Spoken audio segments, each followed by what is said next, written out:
আমরা মেয়েরা এখন হ্যান্ডমেড জুয়েলারি পরতে সব থেকে বেশি পছন্দ করি একঘেয়ে গোল্ড প্লেটেড জুয়েলারির চেয়ে।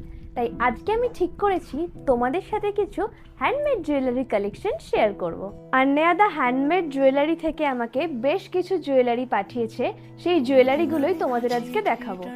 আমার শাড়ির সাথে এই জুয়েলারিটি একদম ম্যাচিং। সাদা খামের না লেখা নাম এঁকেছে তার গানে, তোমাকে না লেখা চিঠিটা ডাক বাক্সের এক কোণে। সাদা খামের না লেখা নাম এঁকেছে। যে কোনো অনুষ্ঠান, ফাংশন, এমনকি বিয়ে বাড়িতেও হ্যান্ডমেড জুয়েলারি পরার প্রচলন কিন্তু বেড়েছে। এত সুন্দর প্রতিভা না থাকলে কিন্তু এত নিখুঁত কাজ করা কখনোই সম্ভব হয় না। তাই তোমাদের যদি এই হ্যান্ডমেড জুয়েলারিগুলো পছন্দ হয়ে থাকে, আমি ইনস্টাগ্রামে পেজকে কোলাব করে দিচ্ছি, তোমরা সেখান থেকে যোগাযোগ করে নিতে পারো। আর যারা যারা আমার এই ভিডিওটা ইউটিউব থেকে দেখছো, আমি ডেসক্রিপশন বক্সে পেজের লিঙ্ক দিয়ে দেবো, তোমরা কিন্তু সেখান থেকে গিয়ে অর্ডার করে নিতে পারো।